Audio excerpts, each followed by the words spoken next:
Olá, meus amigos, sejam todos bem-vindos a mais uma aula, um bate-papo sobre registro de empresas mercantis no estado do Paraná. Hoje falaremos sobre sociedade anônima. Lembramos a todos os nossos espectadores que, conforme das últimas aulas, todas as questões que vocês tiverem e acharem dúvidas em seus apontamentos, por favor, nos mandem pelo WhatsApp indicando seu nome e e-mail, que nós responderemos essas questões na sequência e mandaremos para vocês via e-mail esclarecendo sua dúvida. Hoje estamos aqui acompanhados, mudamos um pouco hoje a nossa companhia e hoje estamos aqui com o Dr. Eduardo Vieira de Souza Barbosa, que é vogal da Junta Comercial do Paraná, a doutora Liana Mara Maza Milício, que é advogada do Estado, e o doutor Lauro Maciel, que também é advogado do Estado, e os dois atuam na Junta Comercial do Paraná. Lembrando a vocês, mais uma informação, que todas essas nossas aulas, esse nosso bate-papo, esse material, esse conteúdo que está sendo exposto, eles são pautados, baseados nas instruções normativas do DREI, que são as instruções normativas que regem o registro comercial de todas essas empresas de natureza jurídicas diferente. Então, quem tiver alguma dúvida, além do material que está disposto no site do SESCAP e do SEBRAE, poderá encontrar esse material no site do DREI ou da Junta Comercial via instruções normativas. Então, passando já a nossa aula de hoje, quem vai iniciar o assunto sobre sociedade anônima é o Dr. Lauro. Dr. Lauro, a palavra está com o senhor. Olá a todos. Vamos começar a comentar sobre sociedade anônima, a constituição dela. A sociedade anônima, também chamada de companhia, é pessoa jurídica de direito privado composta por dois ou mais acionistas, em que o capital é dividido em ações, limitando a responsabilidade do acionista ao preço de emissão das ações, subscritas ou adquiridas, podendo ser aberta ou fechada, conforme os valores mobiliários de sua emissão. Na aberta, o capital capta recurso junto ao público e é fiscalizada pela CVM. Na fechada, obtém os recursos dos próprios acionistas. As ações ficam em tesouraria.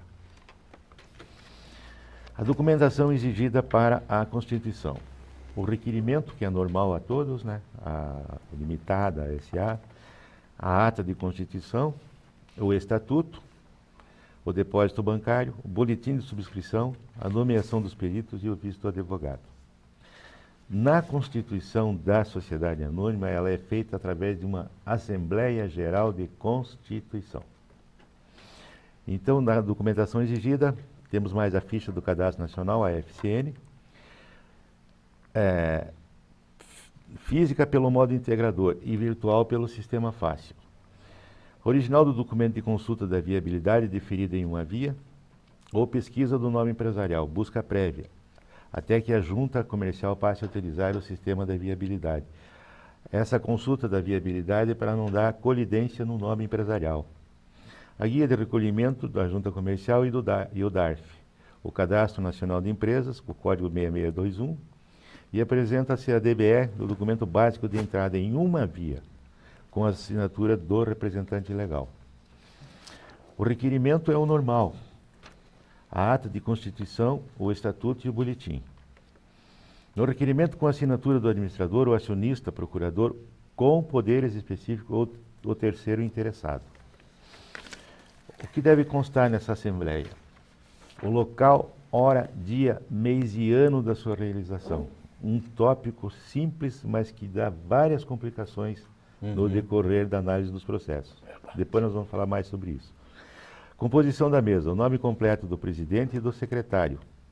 O quórum de instalação. Geralmente, na constituição de uma sociedade, o quórum é a totalidade, porque estão constituindo a sociedade.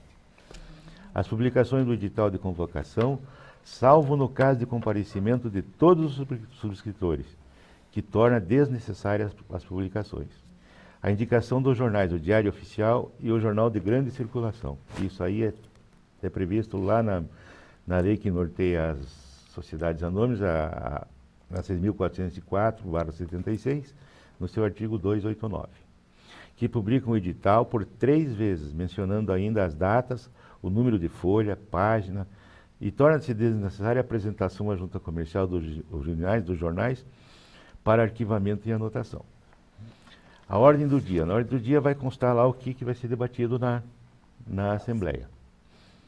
As deliberações, entre elas, pelo menos, a avaliação dos bens, se for o caso, com nomeação dos peritos ou de empresa especializada, a deliberação a respeito, desde que essas formalidades sejam tomadas na própria Assembleia de Constituição, a aprovação do Estatuto, a declaração da Constituição da Sociedade, a eleição dos membros do Conselho de Administração, se existente, ou dos diretores, indicando a respectiva qualificação completa e o prazo de gestão, que não pode ser superior a 3 anos, podendo serem reconduzidos. Se existente o Conselho de Administração, depois de eleito e empossado seus membros, eles elegerão os diretores, em uma reunião da qual será lavrada ata própria, que será levada ao arquivamento em separado, concomitantemente ao arquivamento da ata de constituição. Eleição dos membros do Conselho Fiscal, se permanente ou se pedida sua instalação, indicando a respectiva qualificação completa. Fixação dos honorários dos administradores e dos conselheiros fiscais. Estes, se eleitos, respeitada, neste caso, para cada um dos membros em exercício, a remuneração mínima de 10% de quem em média for atribuída a cada diretor, não computada a participação nos lucros, que seria... Independente da participação dos lucros. Dos lucros. Até 10% do valor do salário, dos honorários dos diretores. Do lucro. Perfeito. A avaliação dos bens, se for o caso, com a nomeação dos peritos ou da empresa especializada e a aprovação do estatuto. E aí veio o fecho da ata, com a assinatura dos subscritores e o visto do advogado. O visto do advogado pode ser na própria ata ou no fecho do estatuto, que vai ser visto mais tarde, pela doutora Liana. Continuando, vamos entrar então nos requisitos que devem conter o Estatuto Social. O Estatuto Social deve conter a denominação prevista no artigo 3º da Lei 6.404 e 1.160 do Código Civil. Na sociedade anônima, é sempre uma denominação, acompanhada da expressão companhia ou sociedade anônima, expresso por extenso ou abreviadamente, mas vedada a utilização da primeira no final. A denominação pode conter o nome de fundador, acionista ou pessoa que tenha contribuído por qualquer modo para o êxito da empresa, sendo necessário constar a indicação do objeto da sociedade. O Estatuto deve indicar prazo de duração, sede, o município. Quando no Estatuto constar apenas o município da sede, o endereço completo da sede pode constar no corpo da ata de constituição. Isso está previsto no Decreto 1800/96. O objeto social, definido de modo preciso e completo, o capital social sempre expresso em moeda corrente nacional, ações, o número que se divide, o capital, a espécie, se ordinária, preferencial ou de fruição, classe das ações, se terão valor nominal ou não, os diretores, o número mínimo de 2, ou limite máximo e mínimo permitido, o modo da sua substituição, o prazo de gestão não superior a 3 anos e a atribuição e poder de cada diretor, previsto no artigo 143 da Lei 6.404. O Conselho Fiscal, estabelecendo sempre se o funcionamento é permanente ou não, com a indicação do número de seus membros, mínimo de 3 e máximo de 5 membros efetivos e suplentes em igual número. Se o Conselho Fiscal for permanente, deve ser eleito no próprio ato da Constituição. O funcionamento do Conselho Fiscal será sempre permanente na Sociedade de Economia Mista, previsto no artigo 240 da mesma lei, e o término do exercício social fixando a data. São necessários alguns dispositivos específicos quando houver ações preferenciais, deverá constar a indicação de suas vantagens e restrições a que ficam sujeitas, aumento de quórum de deliberações, especificação, além do percentual das matérias a ela sujeita. E o Conselho de Administração, número de membros ou limite máximo ou mínimo de sua composição, processo de escolha e substituição do presidente do Conselho, o modo de substituição dos conselheiros, o prazo de gestão não superior a 3 anos e normas sobre convocação, instalação e funcionamento. A companhia aberta, capital autorizado e economia mista tem obrigatoriamente o Conselho de Administração.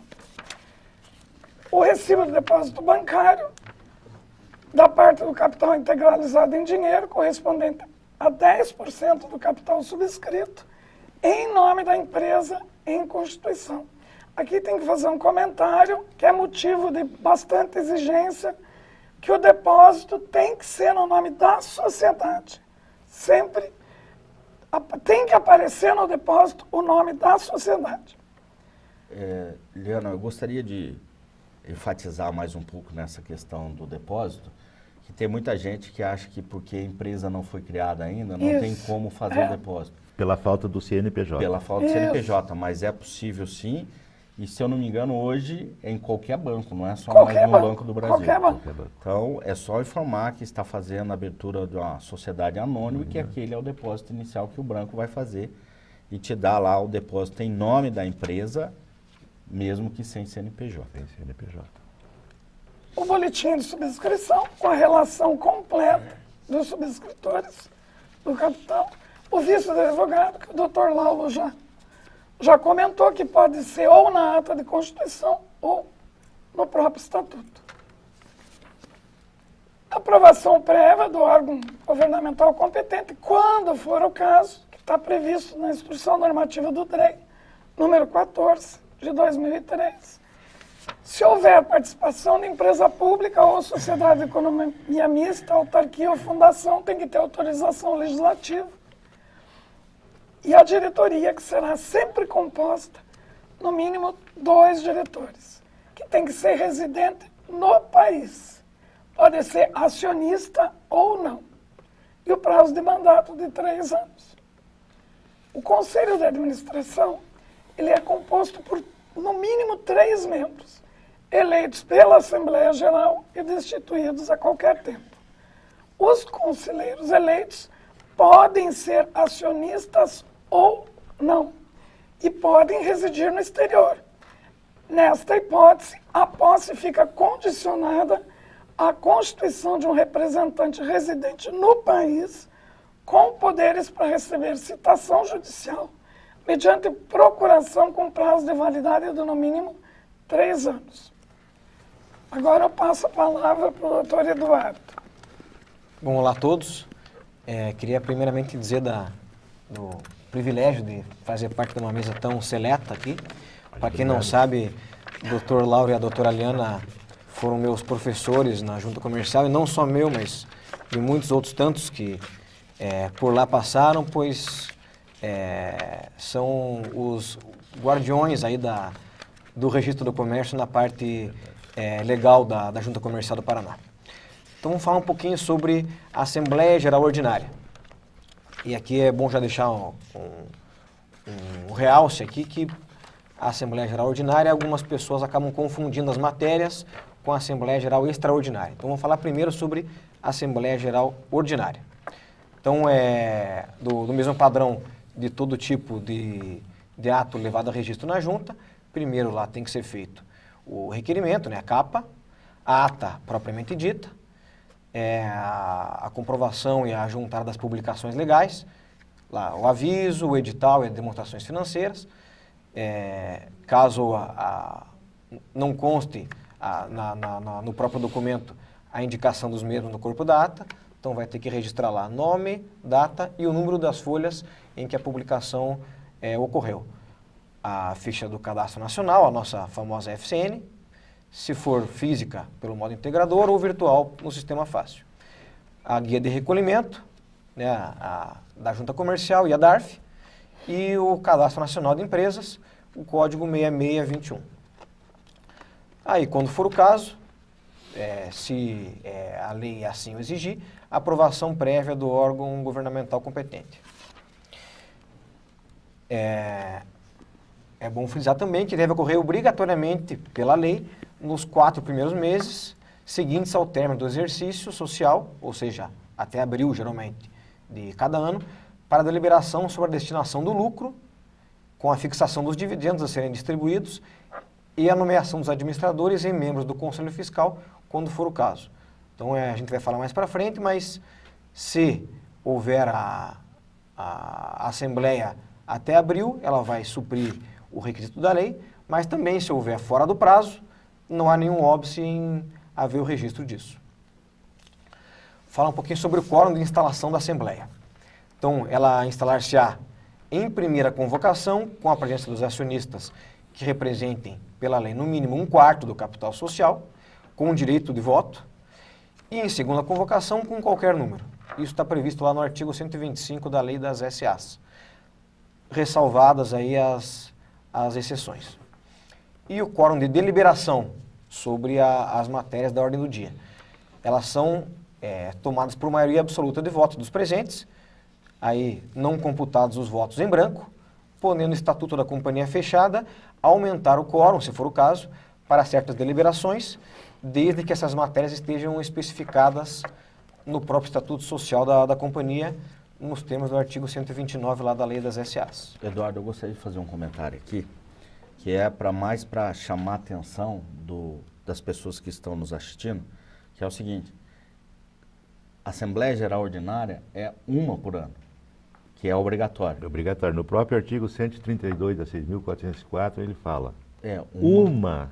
Isso. E as pessoas confundem, fazem mais de uma. Fora essa obrigatória, as outras assembleias serão extraordinárias para deliberar sobre os outros assuntos, inclusive sobre re-ratificação da Assembleia Geral Ordinária que teve naquele ano dos anos anteriores.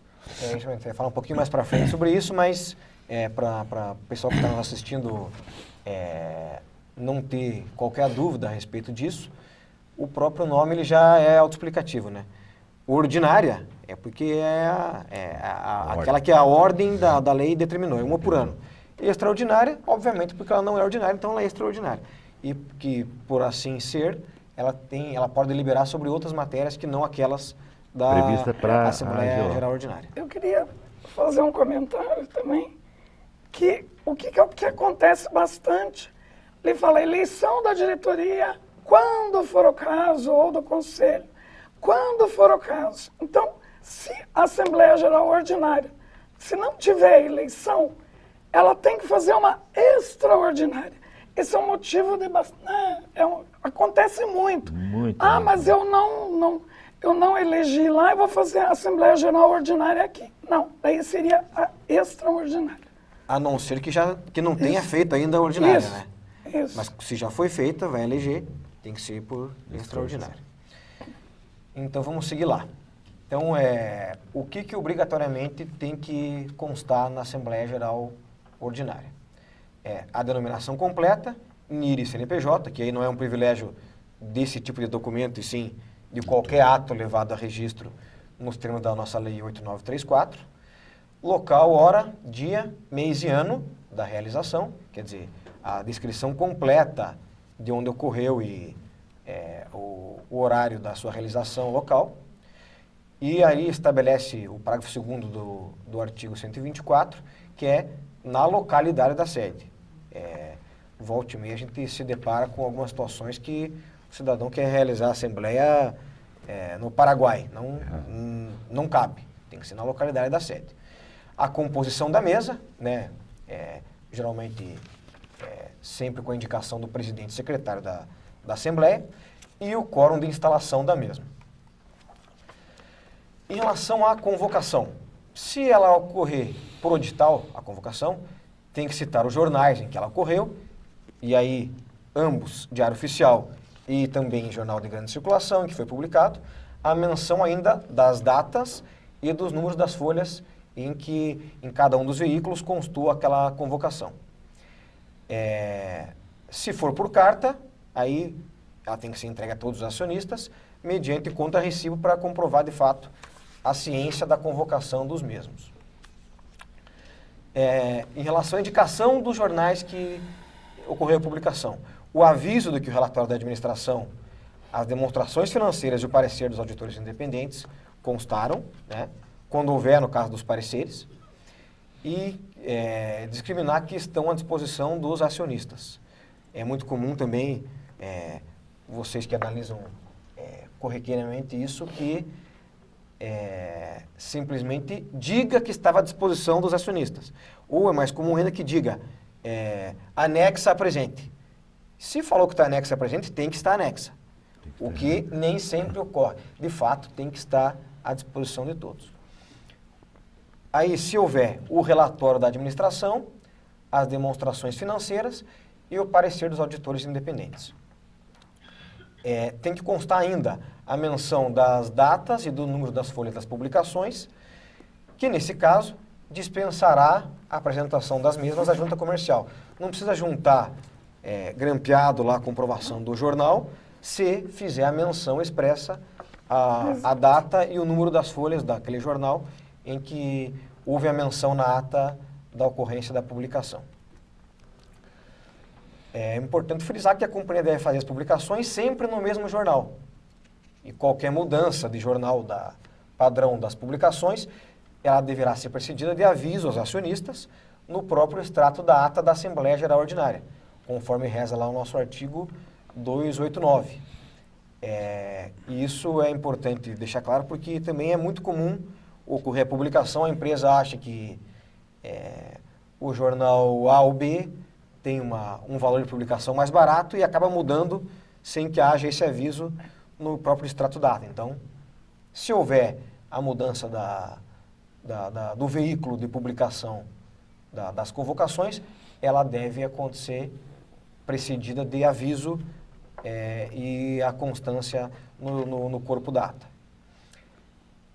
Uma exceção aqui é que a companhia fechada, que tiver pelo menos menos de 20 acionistas e cujo patrimônio líquido for inferior a R$1 milhão, e aí esse marco é da data do balanço, poderá deixar de publicar o anúncio, bem como os documentos a que ele se refere,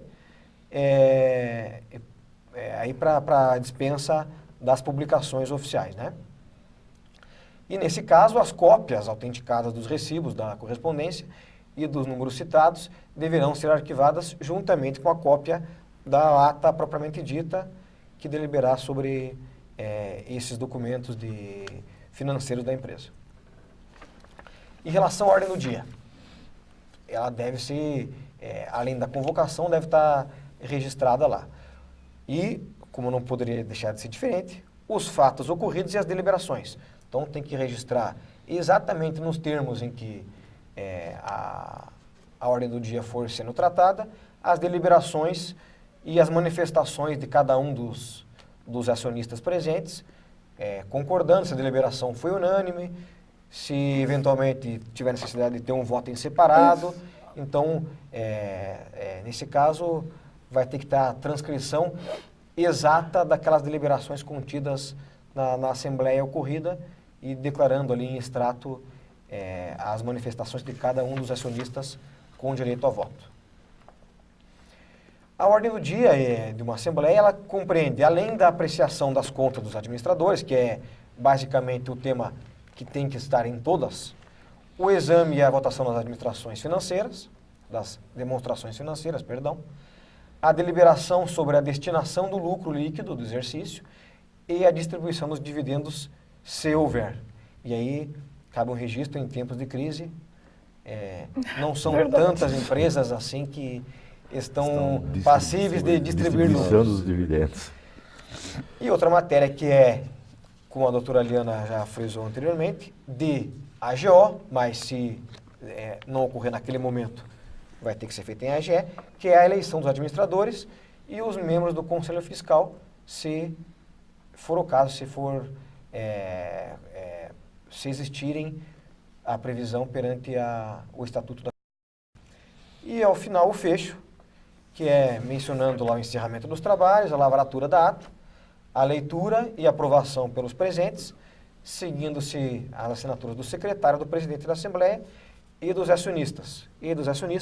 Ou no próprio corpo da ata, ou em lista de presença em separado, se for o caso. Então, se a ata registrar a presença da totalidade dos acionistas, é dispensada a publicação da convocação da Assembleia do aviso. E é nada mais natural, porque se todos estão presentes, suplantam naturalmente a convocação. Mas não a publicação das peças. E aí a ressalva feita ali é justamente porque a publicação ela é obrigatória. Então, mesmo que todos estejam presentes, a publicação das peças contábeis e financeiras da empresa, ela tem que ser feita até porque ela é para conhecimento de terceiros e não somente para quem vai deliberar sobre o assunto. Seguindo lá, vamos falar sobre o anúncio e publicação dos documentos da administração. Então, nos termos da letra da lei, um mês antes da realização da GO, os administradores, que é quem compete realizar os atos do dia a dia da empresa, eles deverão publicar por 3 vezes em diário oficial e em jornal local de circulação. Não pode ser o jornal da banquinha da esquina, tem que ser um jornal que ele tem uma distribuição a toda a localidade. Então tem que ser feita a publicação do aviso de que o relatório da administração, a cópia das demonstrações financeiras, se houverem, e o parecer dos auditores independentes se acham à disposição dos acionistas. E aí cumpre também fazer a nova ressalva que não adianta só publicar, tem que, de fato, deixar à disposição dos acionistas. A publicação dos anúncios ela é dispensável apenas em 2 hipóteses, segundo a nossa legislação. Se todos comparecerem à Assembleia, os acionistas, né, se todos comparecerem à Assembleia, nos termos do artigo 133, parágrafo 4º, e se o relatório da administração, as demonstrações financeiras e o parecer dos auditores independentes forem publicados 1 mês antes da data marcada para a realização da Assembleia. Então, quando a lei fala em 1 mês, ela dá o prazo para publicação contínuo, mas tem essa ressalva da lei, que se as publicações todas acontecerem 1 mês antes da data da realização da Assembleia Geral Ordinária, então fica dispensada a publicação dos anúncios nos jornais já citados. Outra ressalva, se a ata não registrar a totalidade dos acionistas, deverá apresentar a publicação dos editais de convocação por 3 vezes. Novamente, em diário oficial e jornal de grande circulação, conforme reza o artigo 124 e o artigo 289 da Lei das SAs. Em relação à eleição dos administradores, se houver, os mesmos deverão ter a mesma qualificação que os senhores já viram, quem assistiu às aulas aí delimitada, a mesma qualificação completa dos eleitos. E aqui, como já falei anteriormente, é admissível sim o arquivamento da AGO fora do prazo legal. Isso porque a lei não determina qualquer vedação, qualquer sanção para a companhia que não realize a AGO até dentro dos 4 primeiros meses do exercício, ao término do exercício subsequente. Então, tem que ser feito nos 4 primeiros meses. Mas, se não ocorrer, não tem nenhuma sanção para quem faça fora do prazo. Então, naturalmente, a junta não pode se negar a deferir o registro se tiver cumprido a formalidade. Inclusive, eu queria fazer um comentário que é possível, sim, fazer uma Assembleia Geral Ordinária aprovando vários exercícios. É possível. Não é incomum, né? Desde que mencione lá, né, cada demonstração financeira. E as respectivas publicações Isso. também. Então, nesse caso, se tiver, se a AGO contemplar mais de um exercício, além das matérias tratadas, as formalidades para cada uma delas vai ter que ser comprovadamente registrada em ata também.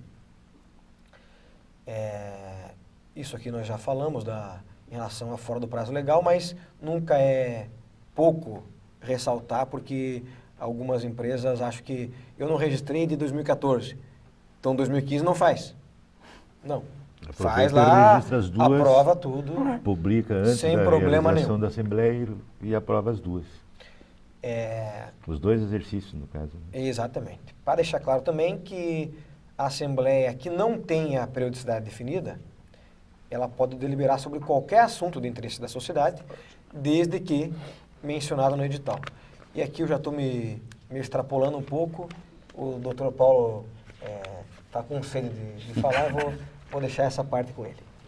Obrigado, A Eduardo. parte da Bom, extraordinária. pessoal, isso. Encerrada e muito bem explicada a parte de Assembleia Geral Ordinária, passaremos agora a algumas informações da Assembleia Geral Extraordinária. Com algumas poucas diferenças, mas o conteúdo, vocês vão ver que alguns elementos e requisitos são iguais ao da Assembleia Geral Ordinária. Então, a Assembleia Geral Extraordinária é a Assembleia que não tem periodicidade definida. Não é aquela que se faz uma vez por ano por ordem da lei. Podendo deliberar sobre qualquer assunto de interesse da sociedade, desde que mencionado no edital. Assim, todas as matérias relativas à sociedade que não são tratadas em AGO são remetidas à AGE. Dessa maneira, na Assembleia Geral Extraordinária são decididas, entre outras, as seguintes matérias: reforma do Estatuto, redução do capital, fusão, incorporação e cisão, mudança de objeto, dissolução da sociedade, liquidação, criação de ações preferenciais, dentre outras situações necessárias que a empresa sentir a necessidade de convocar uma Assembleia Geral Extraordinária. Se a data... Opa, acho que houve um equívoco aqui, ó. Para baixo. Não, pularam... Mas tudo bem. Vamos lá. Para você fazer a documentação exigida para registro da Assembleia Geral Extraordinária, tá aqui. É necessário o requerimento, a ata, as publicações legais, como já visto na Assembleia Geral Ordinária, ficha do Cadastro Nacional da FCN física pelo modo integrador ou virtual pelo sistema Empresa Fácil, guia de recolhimento da Junta Comercial e DARF, Cadastro Nacional de Empresas, código 6621. Aprovação prévia no órgão governamental competente, quando for o caso. Aqui é aquela situação da Instrução Normativa número 14 do DREI, em que ele fala que tem que ter aprovação prévia de alguns órgãos. Cito aqui rapidamente, Banco Central, em caso de banco, consórcio, mas não o consórcio de empresa, mas aquele consórcio que vai criar os consórcios e administrar. ANAC, empresa de radiodifusão, Ministério das Telecomunicações, né, entre outros. Então vamos lá. Para a convocação da Assembleia Geral Extraordinária. A convocação deve ser realizada através de anúncio, edital publicado por 3 vezes no mínimo no Diário Oficial e no Jornal de Grande Circulação, conforme artigos 124 e 289 da Lei 6.404 de 76. Isso é uma informação que já foi muito destacada e ressaltada aqui pelo Dr. Eduardo, pelo Dr. Lau, pelo Dr. Liana, quanto à publicação no Diário Oficial e no Jornal de Grande Circulação. Lembrando sempre que é no Jornal de Grande Circulação da sede ou em jornal habitual de publicação dos editais. Se houver a mudança desse jornal de publicação, deverá ser comunicado previamente em ata da Assembleia precedente. Aqui nós, Dr. Paulo, nós já estamos aceitando a publicação dos jornais pertencentes à região metropolitana. Isso é muito interessante, que tem uma abrangência maior, porque... Porque ela circula na capital também. A intenção dessa publicação é comunicar ao maior número possível de interessados e de terceiros, né, que contratarão com a empresa, não só os acionistas, porque os acionistas são mais fáceis de serem informados sobre a realização das assembleias. A convocação deve conter ainda o local, dia e hora da reunião, além de sumariamente a indicação das matérias a serem discutidas. Então, Paulo, esse é um item simples, mas que ocorre várias e várias exigências sobre isso. Só dando um exemplo, numa segunda-feira eu tinha 6 processos, 3 voltaram por causa desse item. Por que que volta? Não é que seja um erro do pessoal. Como me falou meu querido e amado mestre, saudoso Valdir Uripe Camilício, isso é um erro da internet. Eu digo, mas como um erro da internet? É o tal de Ctrl+V e Ctrl+C, Ctrl+V e Ctrl+C. Aí eu não corrijo alguns detalhes e fica lá na ata. Então tem que tomar cuidado com esse ponto. Então, lembrando, vamos destacar novamente, na convocação do edital, né, na convocação da Assembleia, deve conter local, dia e hora da reunião, além de sumariamente indicar as matérias a serem discutidas. Às vezes a pessoa começa a reunião em Curitiba e termina em Ponta Grossa, porque ela não corrigiu. Não corrigiu. Ou então a empresa Eu lembro que nós pegamos um caso desse que começou em Curitiba e terminou em Ponta Grossa. E não foi num transporte... Não foi. E a data às vezes não corrige, né? Tem no cabeçalho da Assembleia, aí eu começo com uma data aqui e termino com uma outra. Ela até pode ser continuada, a lei prevê isso, mas nesse caso tem que constar a data. Tem que vai ser explicar a realizada continuidade. Tem que haver explicação, senão não vai ser aceito. Além disso, não há, agora uma exceção, não há necessidade de que as 3 publicações sejam consecutivas, desde que, em caso de companhia fechada, a primeira delas seja veiculada com pelo menos 8 dias de antecedência da data da Assembleia e a última seja vinculada 1 dia de antecedência, caso não se realize. O prazo máximo da segunda convocação será de no mínimo 5 dias. Vou repetir que isso aqui parece também de menor importância, mas as pessoas cometem muitos erros quanto a esse prazo de publicação. Não há necessidade de que as 3 publicações sejam consecutivas, desde que, em caso de companhia fechada, a primeira delas seja veiculada com pelo menos 8 dias de antecedência da data da Assembleia e a última seja veiculada com 1 dia de antecedência. Caso não se realize, o prazo mínimo para a segunda convocação será de, no mínimo, 5 dias. Eu queria só complementar, doutor Paulo, que a segunda convocação sempre vai ser um novo anúncio. Isso é muito importante destacar, que é um novo anúncio. Então vamos lá. Em caso de companhia aberta, a primeira delas seja vinculada com pelo menos 15 dias de antecedência da data da Assembleia e a última seja vinculada com 1 dia de antecedência. Caso não se realize, o prazo mínimo de convocação será de no mínimo 8 dias. Veja bem que aqui tem uma diferença de prazo de convocação para a primeira, de antecedência da primeira convocação e da segunda para a empresa aberta e fechada. Então tome bastante cuidado com isso, que na empresa aberta o prazo é um pouco mais dilatado. Constando a totalidade de acionistas, fica dispensada a publicação dos editais. O quórum de instalação. O quórum de instalação em primeira convocação deve ser de 1/4 de presença de acionistas, com direito a voto e, em segunda convocação, com qualquer número, conforme consta no artigo 125 da Lei das SAs. O quórum para deliberação. A deliberação serão tomadas pela maioria absoluta dos votos dos presentes, não computados os votos em branco.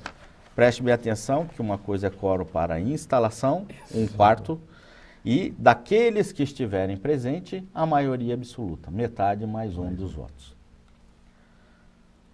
A convocação da AGE.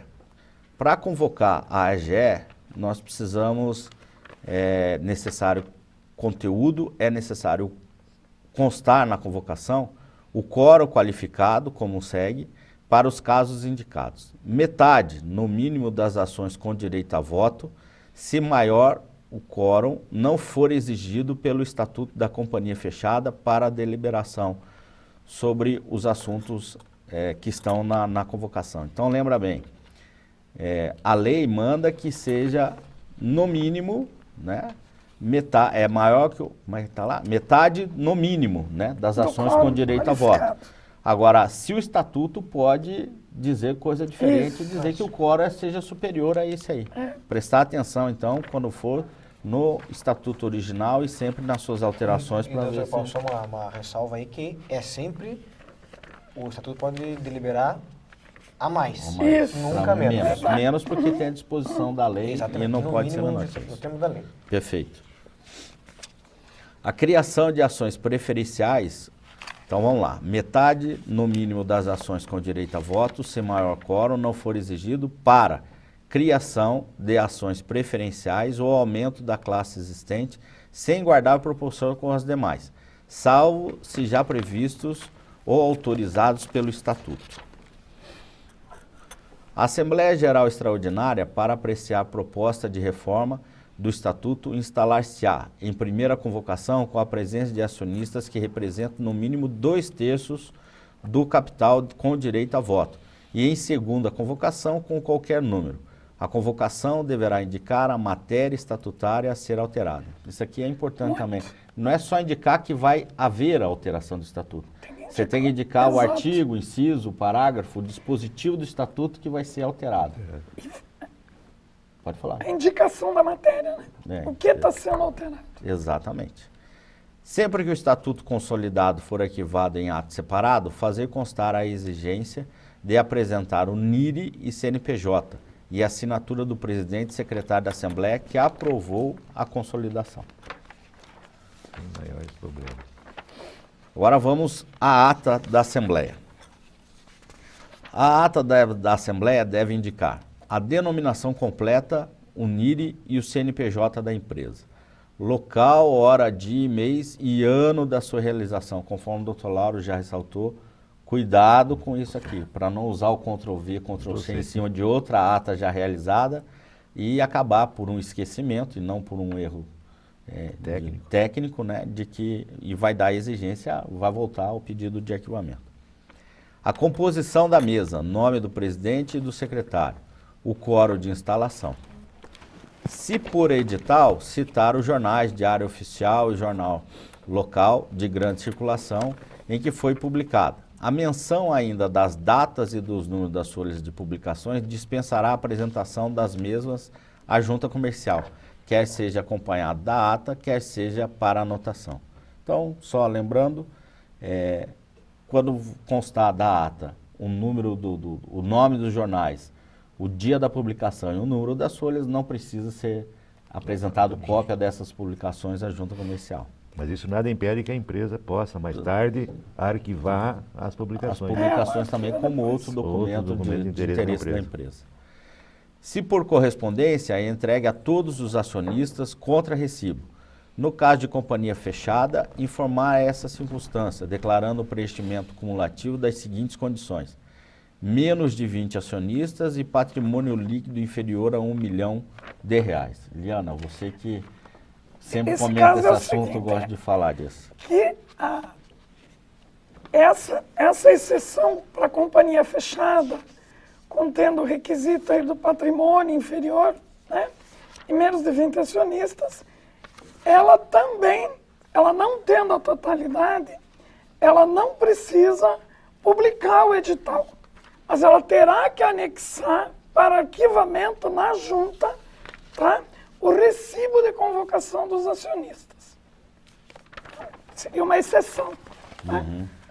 Para a AGE também, ela não é só para a AGO, ela é para a AGE também. Perfeito.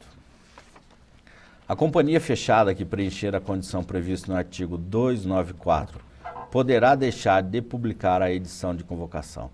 Neste caso, devem ser juntadas à ata cópias autenticadas dos recibos da correspondência de convocação da AGE, que deverão ser arquivadas com uma cópia, aquilo que a doutora Eliana acabou de comentar. Deve constar ainda da ata a ordem do dia, registrar, não precisa ser cópia fiel, de preferência que seja, da convocação, mas pode ser por tópicos ali. Os fatos ocorridos e deliberações. Isso é extremamente importante, conforme o doutor Eduardo já falou quando falava desse mesmo assunto na AGO, que tudo que ocorrer dentro da Assembleia deve ser registrado em ON. Especialmente o que nós vamos passar para vocês agora aqui, que é registrar em conformidade com a ordem do dia transcrita os fatos ocorridos, inclusive dissidências ou protestos e as deliberações da Assembleia, como, por exemplo, o voto separado. E o registro dos fatos ocorridos, inclusive dissidências de protestos, pode ser lavrado de forma sumária, devendo as deliberações tomadas serem transcritas. A ata da Assembleia ainda deve indicar o ficho, mencionar no encerramento dos trabalhos a lavratura da ata, sua leitura e aprovação, seguindo-se as assinaturas do secretário, do presidente da Assembleia e dos acionistas, quando for o caso de sua necessidade expressa. Assembleia Geral Extraordinária de... Não, aqui já foi. Agora é o Lauro.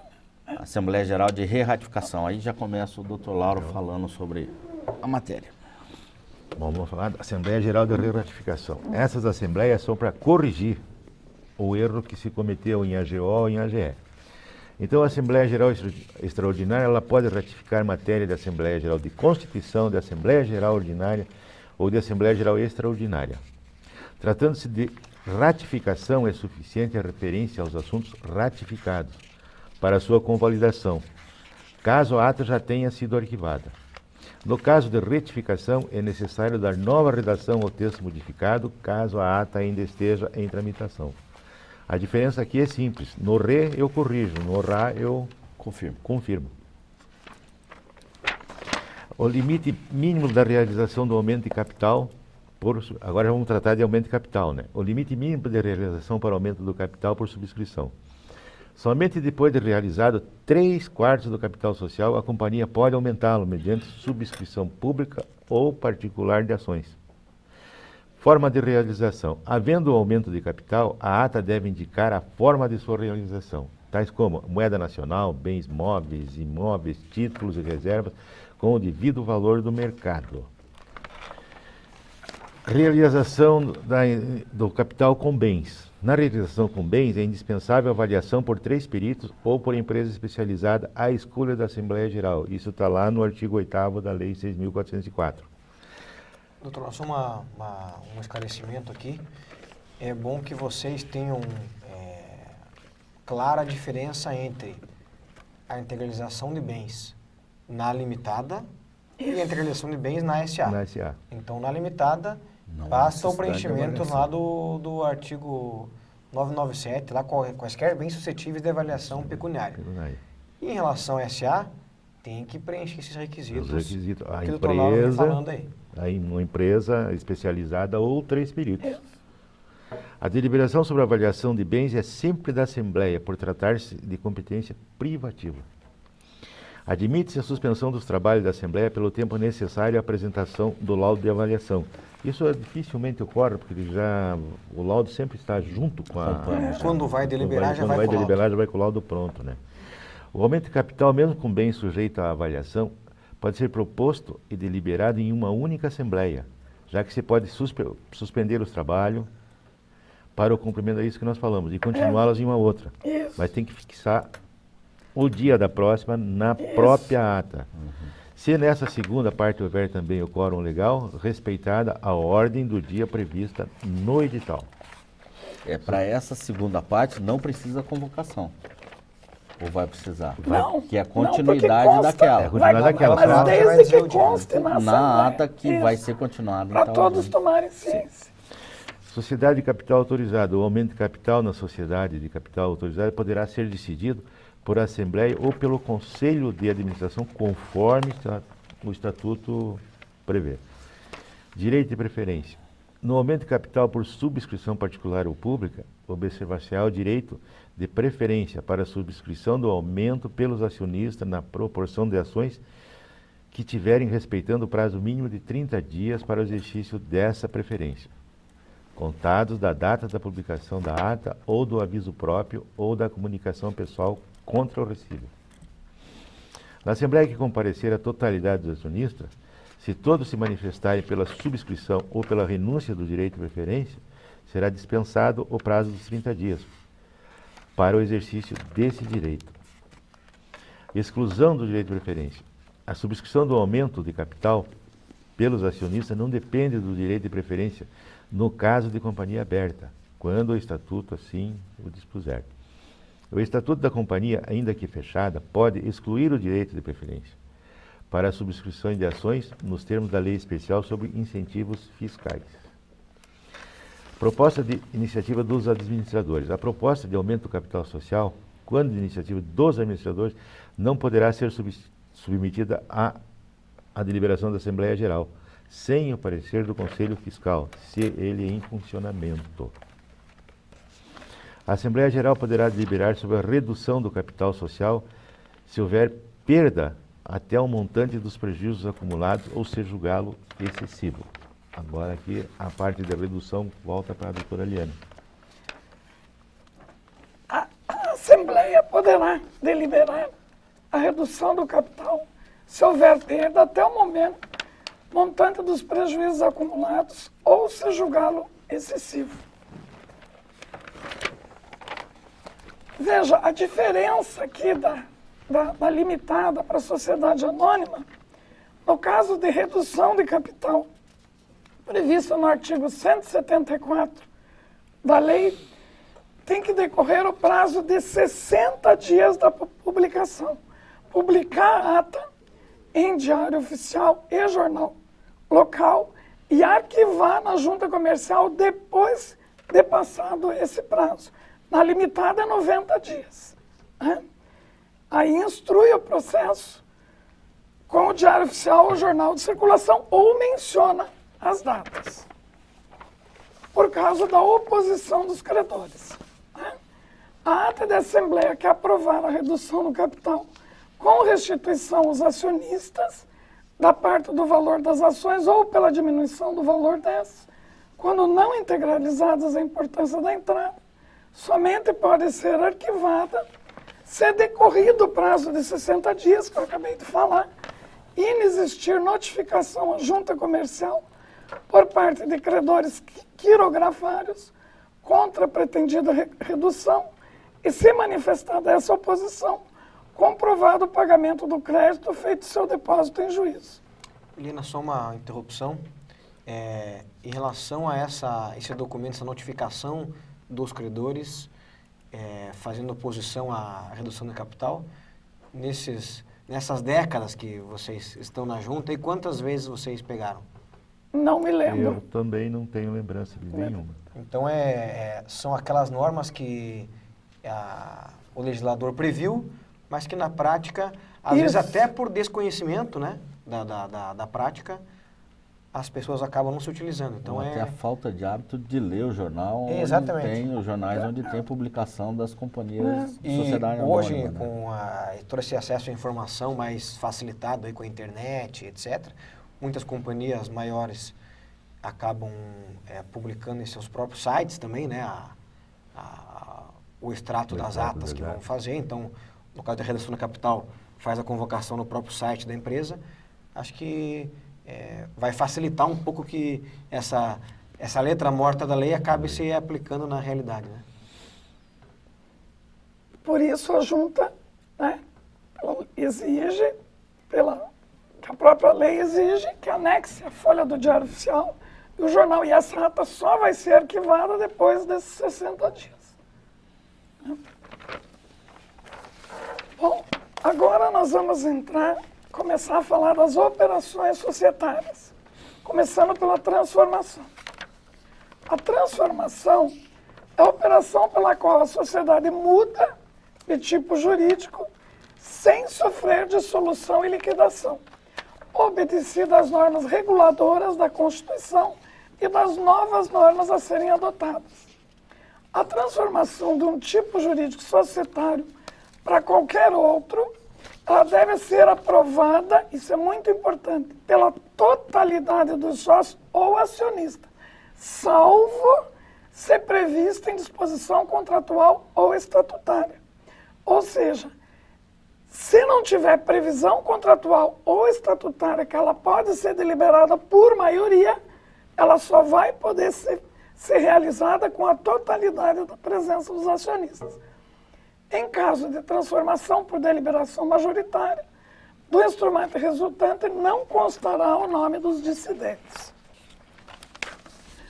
A deliberação da transformação da sociedade anônima em outro tipo de sociedade deverá ser formalizada por Assembleia Geral Extraordinária, na qual será aprovado o contrato social, transcrito na própria ata da Assembleia ou instrumento em separado. A transformação de sociedades contratuais em qualquer outro tipo jurídico de sociedade deverá ser formalizada por meio da alteração contratual, na qual será aprovado o estatuto ou contrato social transcrito na própria alteração ou instrumento separado. Para o arquivamento do ato de transformação, além dos documentos formalmente exigidos, é necessário o requerimento, um instrumento da transformação, o estatuto ou contrato social, se não transcrito no próprio instrumento de transformação, a FCN, né, o guia de recolhimento e a DARF, e a relação completa dos acionistas ou sócios com indicação da quantidade de ações ou cotas resultantes dessa conversão. Visto de advogado tem que ter, porque ela resulta num ato constitutivo, né? Ou no contrato social, no caso de uma limitada, ou no estatuto social, no caso de uma SA.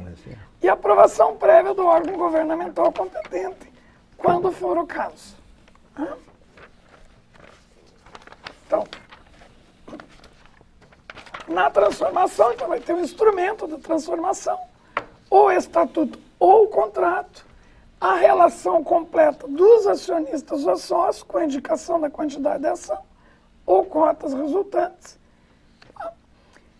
E para efeitos de arquivamento na junta comercial, a transformação pode ser formalizada em ato único ou em separado, ficando a critério, né, do usuário. Agora, incorporação. Então, falar sobre incorporação, que é um outro ato societário também muito comum. E como o próprio nome já diz, a incorporação é quando uma empresa absorve a outra, né? Então, por definição jurídica, a incorporação é uma operação pela qual uma ou mais sociedades de tipos iguais ou diferentes são absorvidas por outra que lhes sucede em todos os seus direitos e obrigações, devendo ser deliberado na forma prevista para alteração do respectivo estatuto ou contrato social. Então, aqui, incorporação, essa definição, ela vale tanto para limitada incorporar e outro tipo, um SA ou SA incorporar limitada. Exatamente. E aqui, para qualquer tipo, originariamente, incorporando empresa de qualquer outro tipo societário também. Vamos falar dos procedimentos para incorporação. Bom, vai ter que ser feita mediante a Assembleia Geral Extraordinária, ou alteração, no caso da limitada, da sociedade incorporadora, deverá aprovar o protocolo, a justificação e o laudo de avaliação do patrimônio líquido da sociedade incorporada. Da mesma forma como a gente já citou em relação o aumento de capital, também aprovado por 3 peritos ou por empresa especializada nesse tipo de serviço, e autorizar, quando for o caso, o aumento de capital com o valor do patrimônio líquido incorporado. E aqui, quando for o caso, porque não tem como haver redução, né? Você vai incorporar uma outra empresa, você vai absorver os bens da outra empresa, naturalmente você não vai reduzir o teu patrimônio, você vai aumentar se for o caso. Da redução, nesse caso, só existe lá na frente, na cisão. Exatamente. Parcial. Na cisão, daí já é outro caso, justamente porque você está rompendo integral ou parcialmente a empresa. O outro requisito que tem que ter lá para constituição, para o ato de incorporação, é a Assembleia Geral Extraordinária ou um instrumento de alteração, no mesmo caso se for uma sociedade limitada, da incorporada, então, tanto da incorporadora, como a gente viu no item anterior, quanto da incorporada, que aprovar o protocolo e a justificação e autorizará os seus administradores a praticarem os atos necessários à incorporação, ou seja, a formalidade toda em relação ao ato de incorporação aprovado, aí ficam os administradores autorizados a fazê-lo, até porque a empresa depois ela vai não mais existir. E aprovados em Assembleia Geral Extraordinária por alteração contratual da sociedade incorporadora, o laudo de avaliação e a incorporação, aí o que eu falei, extingue-se a incorporada, devendo os administradores da incorporadora providenciar o arquivamento dos atos e sua publicação quando assim previsto. Lá, falar da forma da apresentação dos atos para registro. O Dr. Paulo quer falar? Não, só detalhe que esses documentos que você vai comentar agora, esses atos servem tanto, tá lá já, cisão, fusão e incorporação. São Exatamente. Então os documentos, né? A forma de registrar e os documentos que vão ter que estar constando do ato levado a registro, eles são os mesmos para essas operações societárias todas. Como em qualquer registro, o requerimento, né, a capa, e aqui cabe a ressalva, um requerimento para cada empresa envolvida, então, se uma empresa incorpora outra, uma cindida e cindenda, e assim por diante. Então, no caso da incorporada e incorporadora, uma capa e um requerimento para cada uma das empresas envolvidas naquela operação societária. A alteração, se for o caso, ou ata de Assembleia Geral, que a gente já viu que é a extraordinária, nomeação dos peritos, protocolo de justificação e o laudo de avaliação, também que tem que constar em todos esses atos de operação societária, FCN, comum a qualquer ato levado a registro, e aqui o esclarecimento ainda enquanto ambos estão em funcionamento ainda, física pelo método integrador ou a virtual pelo sistema Empresa Fácil, a guia de recolhimento, a da Junta e a DARF, o Cadastro Nacional de Empresas, também o Código 6621, e naqueles casos que a Instituição Normativa do DREI número 14 assim exigir, a aprovação prévia pelo órgão governamental competente. Para o ato de incorporação, além dos documentos que a gente já citou, são necessários ainda ata da Assembleia Geral Extraordinária ou alteração da sociedade incorporadora, com aprovação do protocolo. Isso aqui a gente já acabou falando, eu vou pular para a gente ter mais tempo de falar sobre os outros itens. Na verdade, já falamos sobre todos esses slides. Aqui não. Então, as sociedades envolvidas na operação de incorporação que tenham sede em outra unidade da federação, portanto, que a sede da incorporação sejam as empresas envolvidas de estados diferentes, deverão arquivar requerimento dos administradores da incorporadora na junta comercial da respectiva jurisdição, os seguintes atos. Na sede da incorporadora, o instrumento que deliberou sobre a incorporação. E na sede da incorporada, além do instrumento que deliberou sobre a incorporação, a certidão de arquivamento do ato da incorporadora na junta comercial da respectiva sede. Então, primeiro, na sede da incorporadora, arquivo. Isso. Após o arquivamento, vem e que esse ato, essa certidão, servirá de instrumento para Isso informação por quê, na doutor junta Paulo? Uma vez que se perpetre, se registre o ato da incorporação, a incorporada vai ser extinta. Sim. Então, primeiro você registra A incorporadora. na sede da incorporadora e munido da certidão da incorporação na sede da incorporada, porque uma vez instruído com esses documentos, vai ocorrer a extinção da empresa. Fusão. Agora seria com o Paulo. Fusão com o Dr. Paulo Palacios. Bem, vamos falar sobre a fusão, lembrando que na fusão existe um pouco mais de opções do que a incorporação em relação ao resultado dessa transformação de fusão. Fusão é a operação pela qual se une duas ou mais sociedades, de tipos jurídicos iguais ou diferentes, constituindo uma nova sociedade que lhes sucederá em todos os direitos e obrigações deliberada na forma prevista para a alteração dos respectivos estatutos ou contratos sociais. A fusão das sociedades de qualquer tipo jurídico deverá obedecer os seguintes procedimentos. Só quero fazer uma correção aqui, que essa opção que tem mais opções do que a transformação da transformação de... Qual que você falou, Eduardo? Incorporação? Incorporação. É a cisão que dá uma série de possibilidades de exemplo e não a fusão. A fusão vai resultar em uma empresa. Uma empresa só. Né? São várias que Se unem para fazer uma só. Então, a fusão de sociedades de qualquer tipo jurídico deverá obedecer os seguintes procedimentos. Assembleia Geral Extraordinária ou instrumento de alteração contratual de cada sociedade deverá aprovar o protocolo, a justificação e nomear 3 peritos ou empresa especializada para avaliação do patrimônio líquido das demais sociedades envolvidas. Então veja que esse procedimento é padrão para qualquer transformação que você vai fazer dentro de uma SA e dentro de uma limitada. Tanto faz de uma para outra, de limitada para SA ou de SA para limitada. Das duas sai uma limitada ou sai uma sociedade anônima. Então já vimos isso e será apresentado ainda nas outras alterações. Para o arquivamento dos atos de fusão, além dos demais documentos formalmente exigidos, são necessários aquele lá de ata, requerimento, DARF, a ata da protocolo, laudo, tudo mais, a ata da Assembleia Geral Extraordinária ou alteração contratual de cada sociedade envolvida com a aprovação do protocolo, da justificação, nomeação de 3 peritos da empresa especializada. A ata da Assembleia Geral da Constituição ou do contrato social.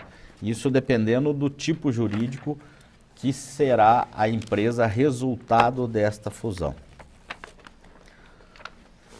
O protocolo de justificação e o laudo de avaliação, quando não transcritos no instrumento de fusão, serão apresentados como anexo. A sociedade envolvida na operação de fusão, que tenham sede em outra unidade da federação, deverão arquivar o requerimento dos administradores da nova sociedade na junta comercial da respectiva jurisdição os seguintes atos. Então, conforme já visto também na incorporação, na sede das fusionadas, o instrumento que aprovou a operação, a justificação e o protocolo do laudo de avaliação. E após a legalização da nova sociedade, deverá ser arquivada a certidão ou instrumento de sua constituição. Na sede da nova sociedade, a ata de constituição e o contrato social ou estatuto social, se nela não transcrito ou o contrato social. Agora vamos entrar na parte de cisão. Agora a cisão é com o Dr. Lauro. Vamos lá. A cisão é um processo pelo qual a sociedade, por deliberação tomada na forma prevista na alteração do estatuto ou do contrato social, transfere todo ou parcela de seu patrimônio para sociedades existentes ou que venham a ser constituídas. Por isso que tem parcial, total, tudo. Para este fim, com a extinção da sociedade cindida, se a versão for total, ou redução do capital se for parcial, aquilo que eu comentei que teria um caso lá na frente. A cisão da sociedade mercantil de qualquer tipo jurídico deverá obedecer o seguinte procedimento: cisão parcial para a sociedade existente. A sociedade, por sua Assembleia Geral Extraordinária ou por alteração contratual, que absorver parcela do patrimônio da outra, deverá aprovar o protocolo, justificativa, os 3 peritos, tudo normal como a outra. A sociedade que estiver sendo cindida é que está passando o patrimônio, e cindenda é que está recebendo o patrimônio. Por sua Assembleia Geral Extraordinária, por alteração contratual, deverá aprovar o protocolo, a justificativa, como autorizar seus administradores a praticar os demais atos da cisão. Aprovado o laudo de avaliação pela sociedade receptora, efetivar-se-á a cisão, cabendo aos administradores das sociedades envolvidas o arquivamento dos respectivos atos e da sua publicação quando couber. A cisão parcial para a constituição de uma nova sociedade. A parcial vai um pedacinho da cindida, do patrimônio, para o patrimônio da cindenda. e o restante ele permanece quase tudo igual, né? Porque é o mesmo procedimento para todos. A cisão total para sociedades já existentes. A sociedade que, por assembleia ou por alteração contratual, absorverem o total do patrimônio líquido da sociedade cindida, deverão aprovar o protocolo, a justificativa, o laudo, a elaboração por 3 peritos ou empresa especializada e autorizar o aumento de capital quando for o caso. A sociedade cindida por Assembleia Geral ou por alteração contratual deverá aprovar o protocolo. Isso é comum a todos, né? Aprovar o laudo de avaliação e efetivar a cisão cabendo aos administradores o arquivamento dos atos, decisão e a sua publicação quando couber. Cisão total para constituição de sociedade nova. O mesmo procedimento, alteração contratual, ata da Assembleia, laudo de avaliação, protocolo, tudo igual a parcial. Para arquivamento dos atos de cisão, além dos documentos formalmente exigidos, são necessários cisão da sociedade, cisão total, a ata da Assembleia Geral Extraordinária ou a alteração contratual da sociedade cindida que aprovou a operação com a justificativa e o protocolo. Tudo igual. A ata da Assembleia Geral Extraordinária, alteração contratual de cada sociedade que absorver o patrimônio da cindida, com justificativo, protocolo, laudo de avaliação e aumento de capital. Cada processo deve ser igual, tanto da cindenda como da cindida. Tem que ter documentação igualzinha. Cisão parcial. Ato da Assembleia Geral Extraordinária ou alteração contratual da sociedade cindida que aprovou a operação com a justificativa e o protocolo. A ata da Assembleia Geral Extraordinária ou alteração contratual de cada sociedade que absorver a parcela do patrimônio da cindida, com a justificação, o protocolo, o laudo de avaliação e aumento de capital.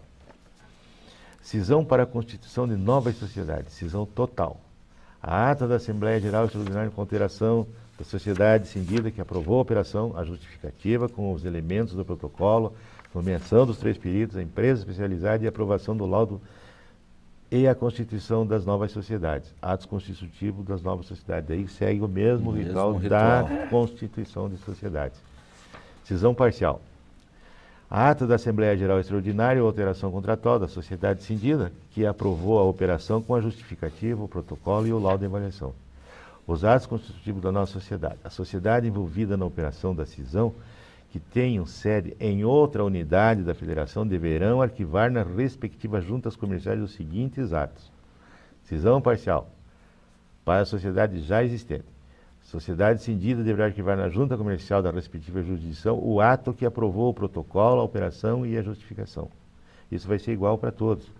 A sociedade existente que absorver o patrimônio vertido arquiva na junta comercial da respectiva jurisdição o ato que aprovou a operação, a justificativa, o protocolo, a nomeação dos 3 peritos ou empresa especializada e o laudo de avaliação. Doutor Lauro, só para fazer um parênteses aí em relação à cisão parcial, pode-se pensar que não é tão... que como todos os atos são meio parecidos, nomeação dos peritos, justificação, então, quanto mais detalhada for a justificação e os laudos em relação ao patrimônio... Na cisão parcial. Na parcial, discriminando exatamente que patrimônio ficará com quem? Com quem? Melhor para ambas. Para ambas, eu posso ceder 50% ou ficar com 80% e ceder 20%. Ela tem que ver o que vai atingir naqueles 20%. Exatamente, em relação tanto a bens materiais quanto imateriais. Eu dou um exemplo de empresas de engenharia ou de construção, que o acervo técnico, que é um bem que ele tem que ser dividido, que tem que ser cindido, ele vai ter que estar discriminado para quem fica tanto o acervo técnico quanto os profissionais de cada empresa, porque esse intangível também é patrimônio. Então é muito importante, quando a gente fala sempre protocolo de justificação, peritos, pode parecer que é uma coisa protocolar, mas na verdade é uma... Quanto mais bem feito, melhor para tanto para a cindida quanto para a cindenda. Menos problemas gerará. Sem dúvida. Na cisão parcial para a nova sociedade, a sociedade cindida deverá arquivar na junta comercial respectiva jurisdição o ato que aprovou a justificação com os dados do protocolo, da nomeação dos peritos e da empresa especializada e o laudo de avaliação. Na sociedade nova deverá arquivar na junta comercial de sua jurisdição o ato de constituição, com o estatuto ou o contrato social acompanhado da justificativa com dados do protocolo. Cisão total para novas sociedades. A sociedade cindida deverá arquivar na junta respectiva o mesmo ato, o protocolo, a nomeação dos peritos, o laudo e tudo. A sociedade nova deverá arquivar na junta comercial da respectiva jurisdição os atos de constituição com o estatuto ou contrato social acompanhado da justificação com os dados do protocolo. Cisão total para a sociedade existentes. A sociedade cindida deverá arquivar na junta comercial da respectiva jurisdição o ato que aprovou o protocolo da cisão e a justificação. As sociedades existentes deverão arquivar na junta da respectiva jurisdição os atos que aprovaram a operação, o protocolo, a justificativa e o laudo de avaliação. É comum a todos, né?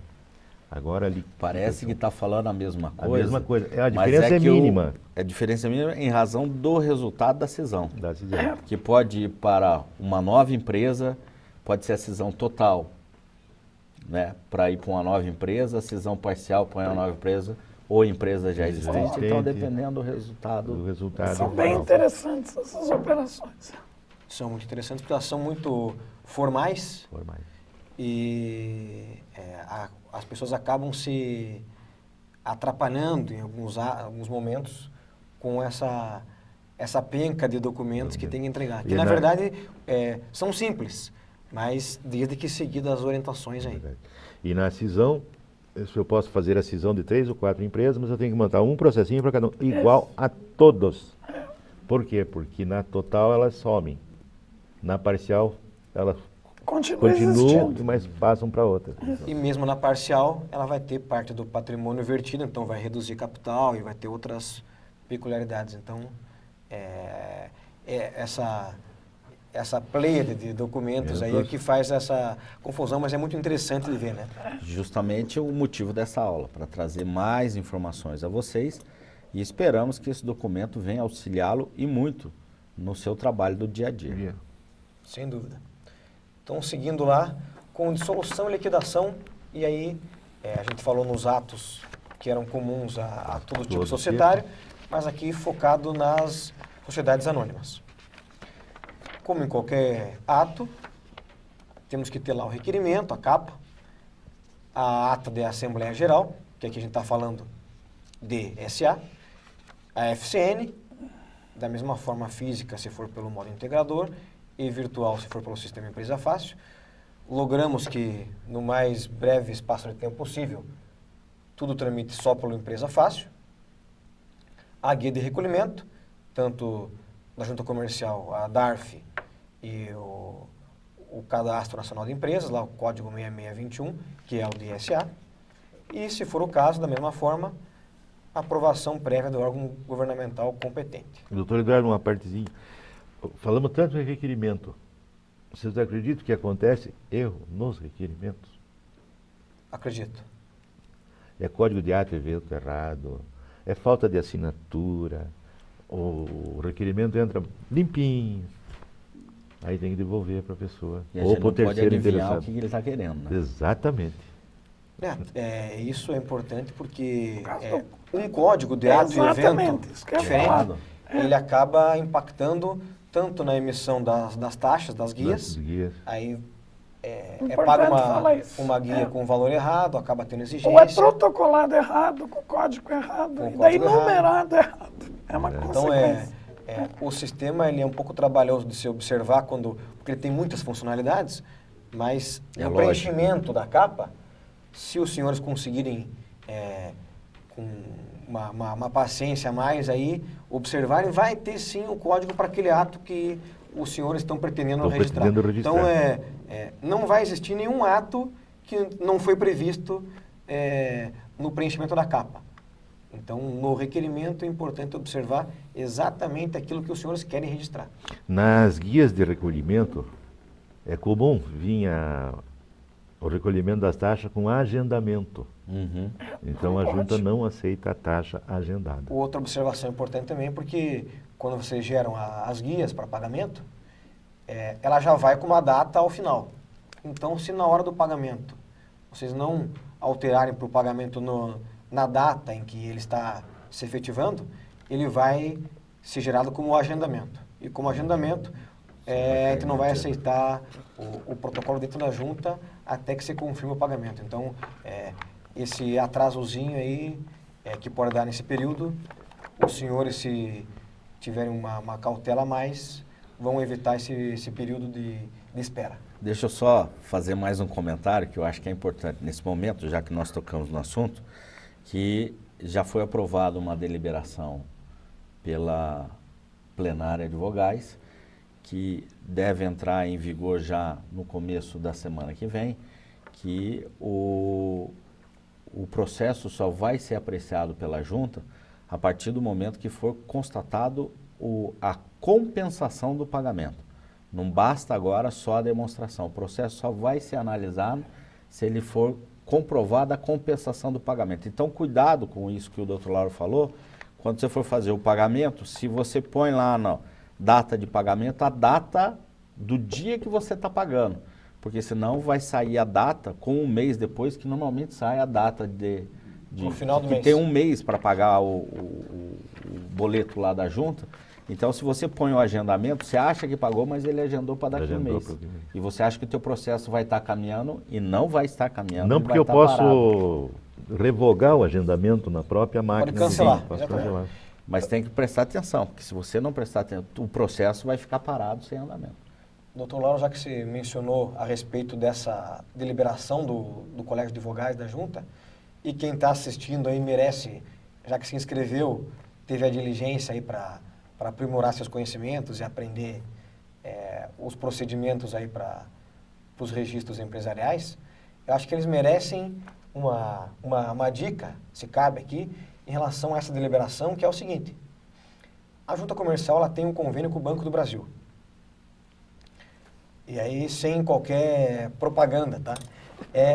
Tendo em vista esse convênio, quando o Dr. Paulo fala em compensação do pagamento, é porque tem aquele período de conciliação bancária entre o momento que você paga e que a instituição financeira envia a comprovação pro Caixa da Junta. Pro Caixa da Junta. Via sistema, via Celepar. Então, no caso do Banco do Brasil, que é a instituição financeira que a Junta tem convênio, que inclusive na sede da própria Junta tem uma agência ali, essa conciliação ela vai ser feita quase que automática, cerca de pouquíssimos minutos. 15 minutos. Se for feita em outra instituição, ela pode levar até 48 horas em alguns casos. Como se fosse nas casas lotéricas. Exatamente. E casa lotérica, aí sim, essa vai demorar mais. Então, quem quiser ter o seu processo tramitando com mais celeridade aí, porque ele só vai ser encaminhado para o analista depois da comprovação do sistema da compensação bancária. Exatamente. Então, fica essa dica aí de que paguem no próprio Banco do Brasil, que vai ser feito automático e, enquanto ele está sendo digitalizado no sistema, já vai ser feita a conciliação bancária.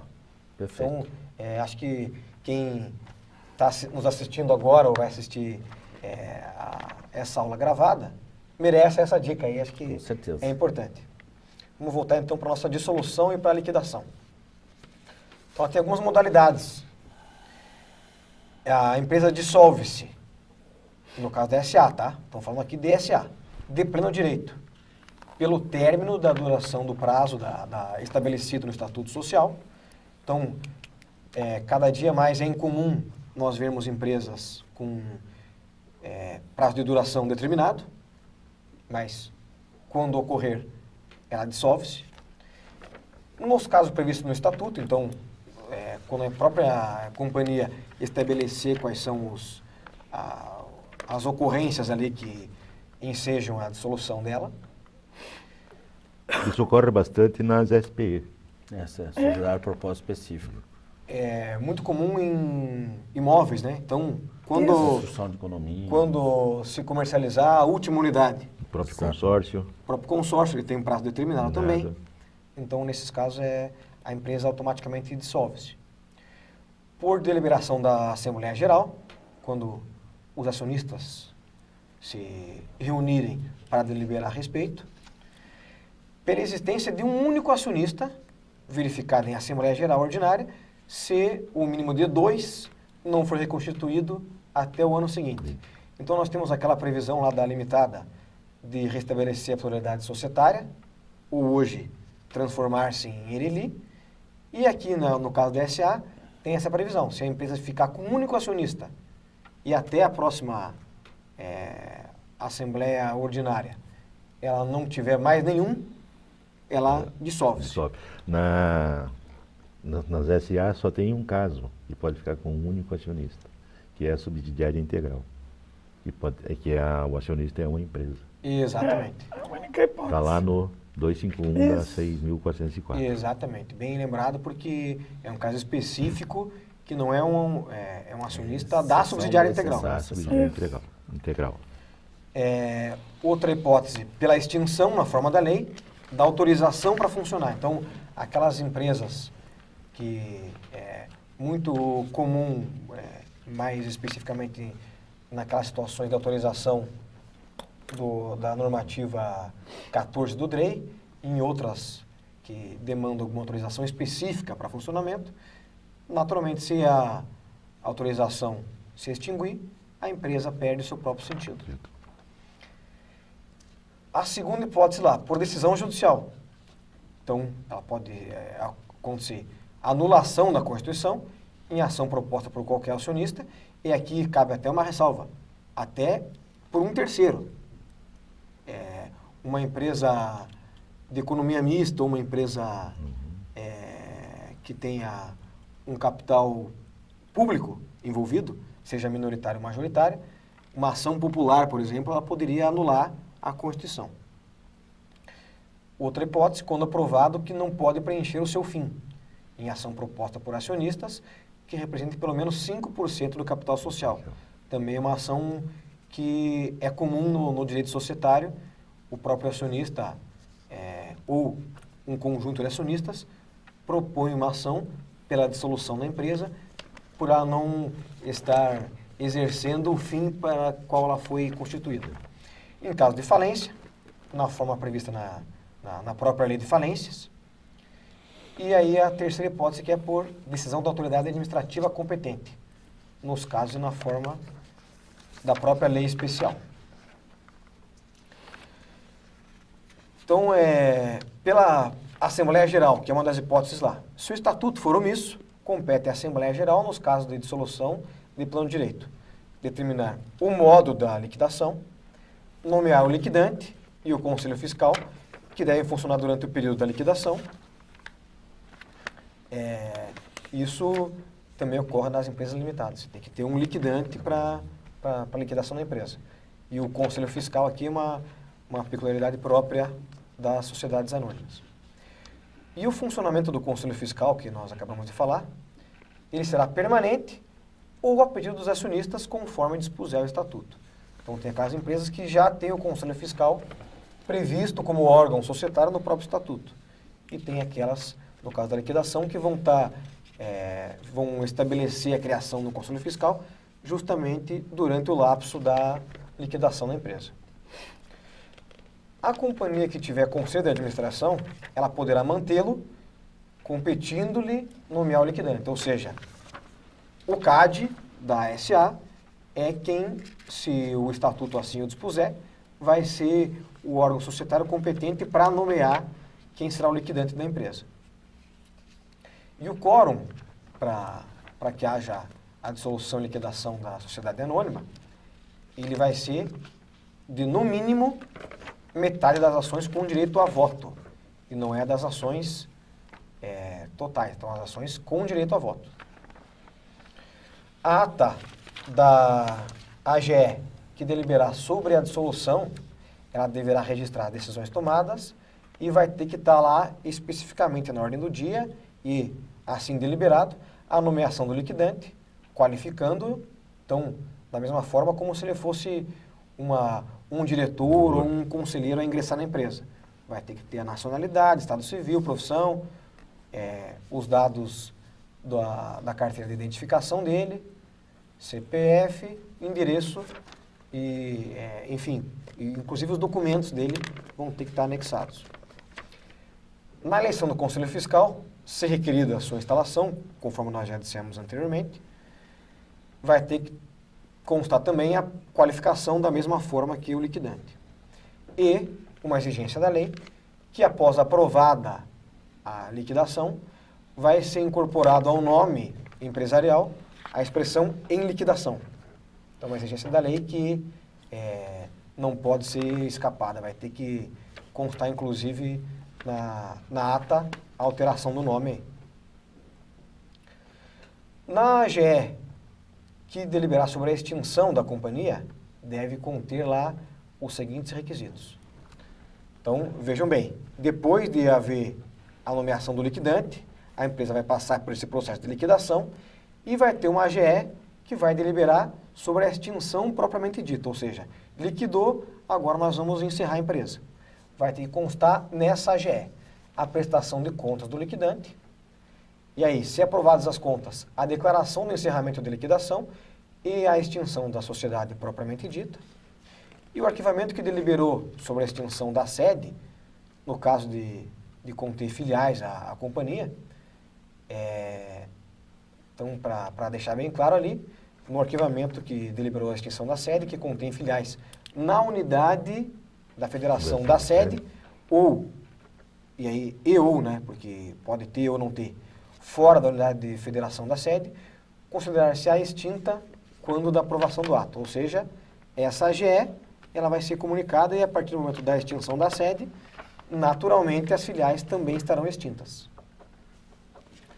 Em relação lá ao nosso padrãozinho de documentos para o requerimento da extinção, vai ter que constar lá a capa, com todos aqueles requisitos, preenchimento correto, a ata propriamente dita da Assembleia Geral Extraordinária que deliberou sobre a extinção, a FCN, física ou virtual, guia de recolhimento, aí, como nós comentamos, se preencheu correto o requerimento, vai estar correta a guia a DARF e a guia de recolhimento do Estado.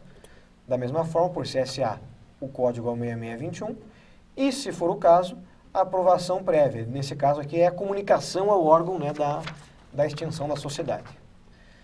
E aí, vamos no prazo que nos é possível ainda tratar um pouco do Empresa Fácil.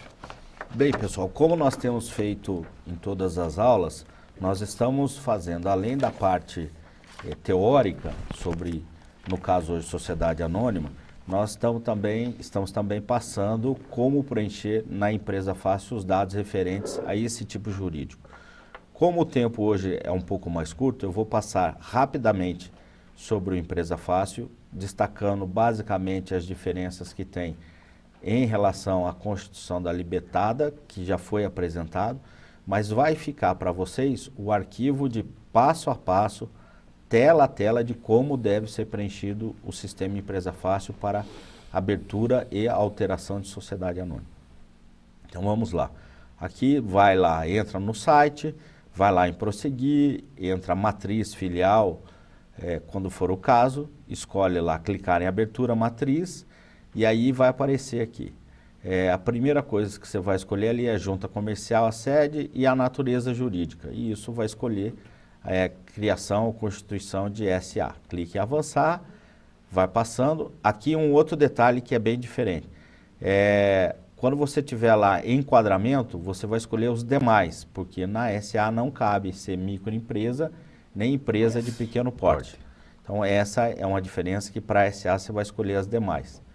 Clica lá, a matriz, a abertura, vai preenchendo a denominação da empresa, vai ter que fazer o pedido de verificação de nome, né, como já foi dito, e aqui, inserir os diretores, preencher o dado.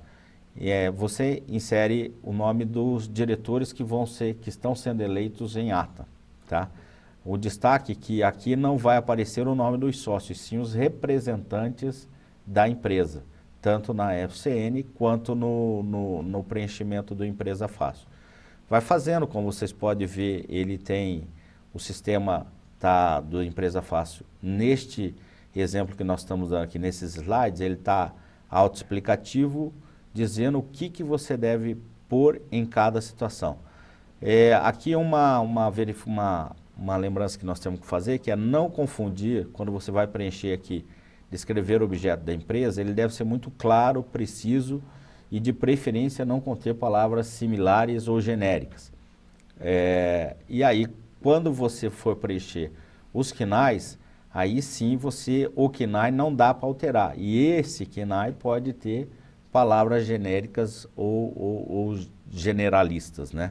Então, mas prestar atenção para não confundir objeto da empresa com atividade econômica que vai servir meramente para tributação e enquadramento da empresa pela Receita Federal.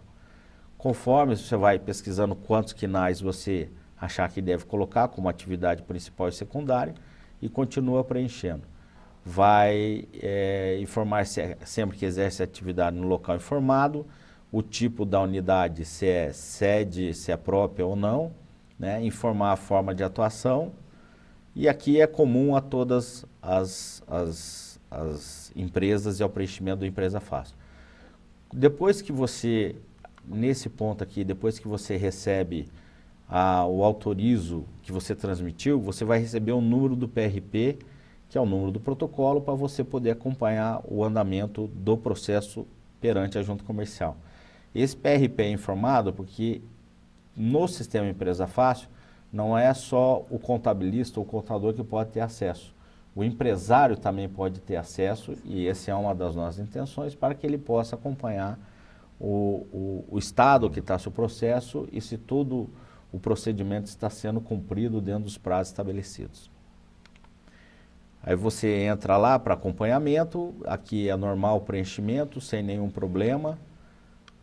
Fiscal, KNAI, opa, estou voltando aqui. Acompanhar o processo, você entra com o PRP. O processo, quando você está em acompanhamento, ele vai estar, tem 3 bolinhas ali que vão aparecer, ou é verde, ou é amarelo, ou é vermelho. A verde é que aquela etapa do processo já foi deferida, já foi passada, já foi completamente cumprido o seu requisito. Quando aparecer amarelo, ela vai estar em análise. E quando ela aparecer em vermelho, é que aquele pedido foi indeferido. Pode ser da viabilidade de nome ou do processo no seu geral. Aqui, quando o município está integrado ao sistema Empresa Fácil, hoje nós temos já 206 municípios integrados, com relação à consulta de nome, vai aparecer consulta de nome e perante o município já vai ser requerida o alvará de localização e já vai fazer a consulta se aquele município, naquele local, é permitida a atividade que ele pretende fazer. Então, quando for deferido, ele vai aparecer a bolinha verde ali. Lembrando aqui também que Curitiba, né, não está integrado. Então, Curitiba, você vai fazer todo esse processo, vai arquivar na junta e somente depois você vai fazer, você já faz a DBE, mas não precisa inserir aqui, porque em Curitiba a DBE é apresentada na prefeitura. Né? Visualizar o processo, o resultado da consulta prévia está aí, aprovada, deferida e segue o trâmite normal. Preenchimento da FCN, como eu disse, aqui também vai ser igual, né? Só que aqui não vai aparecer sócios da empresa, e sim os representantes, que é o presidente, os diretores, né? E você vai preencher a FCN normal. Um detalhe aqui, quando você vai passando, é a mesma coisa que já foi dito anteriormente. Quando chegar na parte de indicação da DBE, você vai abrir um site aqui, você vai entrar direto na Receita para informar as atividades, todos os nomes dos sócios, do presidente, dos diretores, e aí vai para um site da Receita e é a Receita que vai informar o número de DBE que você vai ter que informar no sistema Empresa Fácil, que ele pede um número e o protocolo. Depois que você encerra a tua atividade dentro do site da Receita, ele vai te dar esse número. Você insere dentro do Empresa Fácil para ele ter continuidade. A alteração é a mesma coisa, só que em vez de clicar lá em cima em matriz abertura, você vai clicar em alteração. E o preenchimento é igual ao que já foi dito aqui, tanto nesta aula de hoje, quanto em todas as outras apresentações do Sistema Empresa Fácil para limitada, Eireli e empresa individual. Então, vão ficar todos esses slides, são 104 slides a respeito do Empresa Fácil, que contém absolutamente tudo, todas as opções que você deve preencher no acompanhamento do seu sistema e que, se você seguir corretamente essas orientações, não haverá erros. Em razão do tempo que nos foi dado para essa aula de hoje, pedimos até desculpas pela apresentação muito rápida do Empresa Fácil, mas como ele já foi objeto em outras aulas de explanação ponto por ponto mais detalhada, nós entendemos que essa aula de hoje podia ser apresentada dessa forma um pouco mais rápida, porque isso já é de conhecimento de todos os usuários e vocês que estão nos assistindo, porque vocês já trabalham com esse sistema. Então, isso aqui é um detalhe de todas as telas e vai ficar à disposição de vocês. Volto a assinalar que qualquer dúvida vocês podem encaminhar um e-mail à Procuradoria da Junta Comercial, que é procuradoria@juntacomercial.pr.gov.br, e que teremos o imenso prazer de responder as dúvidas. As dúvidas sobre SA serão encaminhadas à doutora Eliana, doutor Lauro e doutor Eduardo, que eles responderão e nós devolveremos o feedback, daremos um feedback para vocês.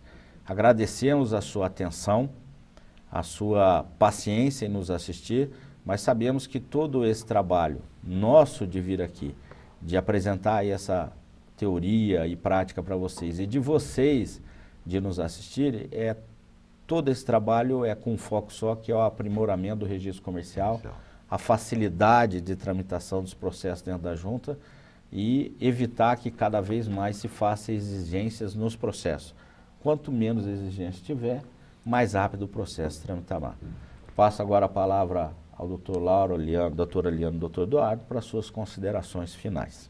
Eu espero que tenha sido de bom proveito para o pessoal e me coloco à disposição de qualquer dúvida, que entre em contato com a gente pelo e-mail e nós teremos um grande prazer em ajudá-los. Da mesma forma, eu endosso as palavras do Dr. Lauro. Estamos à disposição. Vamos tentar resolver as questões de vocês da melhor forma possível. Bom, eu queria reiterar aqui a minha honra em fazer parte dessa seleta mesa. Doutor Paulo, doutora Eliana, doutor Lauro. E agradecer aos senhores que aguentaram firme aí nessa manhã. E para quem for assistir mais tarde, quem teve a paciência de aguentar até o final as orientações, aí espero que tenham sido de muita utilidade para vocês e, como o Dr. Paulo já mencionou, tudo isso é feito em prol do registro empresarial, que quanto menos erros e dúvidas surgirem em relação ao procedimento do registro, é melhor para o trabalho de vocês, é melhor para o trabalho da junta, é melhor para o empresário, que é o destinatário final disso tudo, e é melhor para a sociedade paranaense, que vai colher os frutos da natureza das empresas, que tem por fito aí gerar emprego e renda e tributos que vão ocasionar melhorias sociais, que é o que nós todos esperamos. Muito obrigado a todos. Então, mais uma vez, obrigado a todos e até a próxima aula.